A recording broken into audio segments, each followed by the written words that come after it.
Imagine the most terrifying and grotesque of eldritch horrors that the human mind can conjure. Now, imagine it again, but make it cute. Kirby and the Forgotten Land, the pink puffball's first full-on 3D adventure. But has HAL Laboratory been successful in bringing Kirby into the third dimension?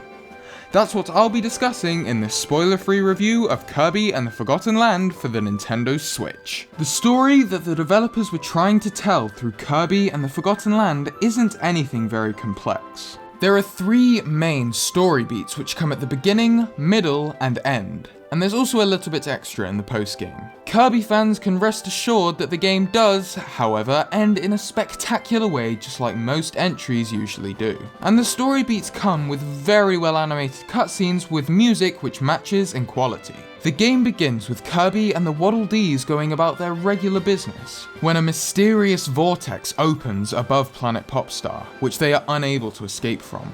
After Kirby has travelled through the vortex, he wakes and he's alone in a brand new world. A world long abandoned by some advanced civilization, the Forgotten Land. And thus, the game begins. The game takes you through this vast new world, which manages to take the stereotypical locations of platforming games, such as grasslands, water worlds, icy glaciers, and sandy deserts, and manages to seamlessly merge them with the remains of a long-abandoned society, which nature has begun to claim back. This take on a staling trope for platforming adventure games, which has largely been established by the Super Mario Bros. Games, is a perfectly simple yet ingenious breath of fresh air, which adds even more depth and variation to the game's areas. Plus, the music in this game is fantastic and will be playing in the background of this review. The carefully crafted world, with its very clever artistic style which manages to find a perfect balance between cartoon and realism, as well as the stunning music tracks, create the perfect atmosphere of childlike wonder and excitement. The game's atmosphere made me feel emotions I haven't felt since I played Super Mario Galaxy for the first time back in 2010. Kirby himself is also very good to control. Inputs are responsive, and his moveset has been translated well into 3D. There are some minor adjustments, like the hover ability being limited to only a few hops off the floor, rather than infinite hops to avoid rendering all platforming challenges pointless. But other elements of his moveset, such as his copy abilities, remain largely unchanged, or they've been improved upon. The level designs themselves, and yes, this game is level-based, are incredibly creative. The developers have managed to take both elements from the world's design, the man-made and the not, and use parts from each to create levels which incorporate both in a way which feels very balanced. Levels are packed full of relatively easy yet incredibly rewarding puzzles, which incorporate these man-made elements, whilst most of the obstacles and enemies are comprised of the plants and animals which have been reclaiming this world over time. A lot of the game's puzzles also incorporate the game's new mouthful mode, where Kirby is now able to inhale large inanimate objects, stretch his body around, and then take control of them. While this does, I must admit, look a little cursed, it allows for some incredibly creative and fun gameplay and puzzle sections. The puzzles have the sort of solutions which make you feel smart, even if the game is silently leading you on towards the solution. Most puzzles in the game are incredibly easy to solve, as they normally involve just using mouthful mode on an item placed conveniently close by, and then, quite literally, throwing yourself at the problem, which is understandable considering the younger target audience. So, while the puzzles make you feel smart and reward you with a collectible afterwards, they're not actually at all difficult to figure out, which is something to bear in mind. Most levels in Kirby and the Forgotten Land only take a few minutes to blast through if you really wanted to.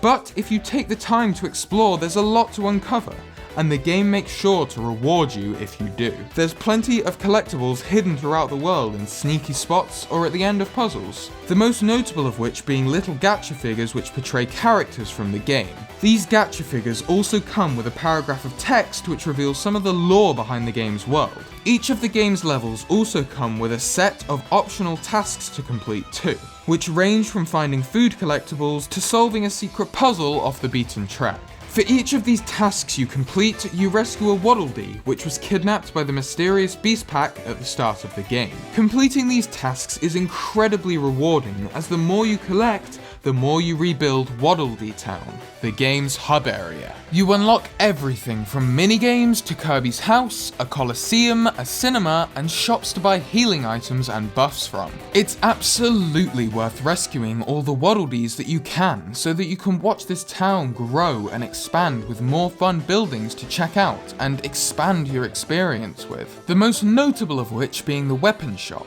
wherein a special Waddle Dee resides who is able to upgrade Kirby's famous copy abilities, using blueprints that you can find hidden within levels and at the end of more tricky challenges, and using power stones which are found at the end of the extra time trial levels called treasure roads. This little system creates a gameplay loop I found especially enjoyable, because they could have just left completing the extra treasure road levels and snooping around levels more thoroughly as relatively unrewarded tasks, perhaps just giving the player a handful of star coins instead. But by doing these things, they grant you the power to upgrade Kirby's abilities to make him even more powerful. It's so fun to slowly watch your stash of extra punchy copy abilities grow as a reward for your diligent exploration and completion. There is, however, a downside to upgrading copy abilities, as they make what is already a very easy game even more of a breeze. Most of the final forms of each ability make it possible to push over all enemies and bosses in a matter of seconds, even in the game's hardest difficulty setting, of which there are only 2. But the game does let you impermanently revert the copy abilities to older versions in the weapon shop if you want the game to maintain a bit of challenge. So this isn't a huge issue. Whilst I'm on the topic of enemies, there's 3 types the game has to offer: the regular enemies, mini-bosses, and bosses. They're all designed artistically well and have interesting movesets. Bosses who make their return from previous games also have updated looks to fit with the more animalistic themes of the Beast Pack that they're now a part of, and updated movesets to fit better into the 3D environment. Most of the mini-bosses are still pushovers, but some of the main bosses are actually somewhat challenging to overcome, and even if you do find them easy, the game presents you with the optional challenge of defeating them without taking any damage. There's also some post-game challenges with some very tricky boss sequences to overcome, and the treasure road levels which you can complete throughout the main campaign also offer target times to complete the levels within. So for those who want an extra bit of challenge, it's there. For those who want a little less of a challenge, the game does offer the easier Spring Breeze mode, which gives Kirby more health. There's also shops in the town which offer healing items, as well as speed, armor, and damage buffs to power Kirby up with, so that enemies go by just that little bit easier. As well as all this, Kirby's incredibly adorable in-game companion, Elfilin, offers tips to players as they run about in the game, to help push players who may be in a bit of a struggle in the right direction. So the game is incredibly accessible. It can be made harder for those that want it to be by completing optional challenges and not using the most OP copy ability upgrades, as well as the game presenting plenty of optional tricky challenges. But it's still possible for everyone to reach that 100% mark through the use of the easier mode and buffs if they want to. Kirby and the Forgotten Land is a wonderfully joyous game. It's packed full of clever and innovative design choices which mold the game into an experience that can be enjoyed by people of any age, as well as successfully bringing mainline Kirby into 3D for the first time. It serves as a perfect entry point into the series, as it showcases what the mainline games are all about in such a perfect way, which pushes people to go out and enjoy the rest of Kirby's legacy games, whilst also pushing the series into new territory which can be expanded upon in the decades to come. Kirby and the Forgotten Land is a game which will be, somewhat ironically, remembered as one of Kirby's best adventures ever.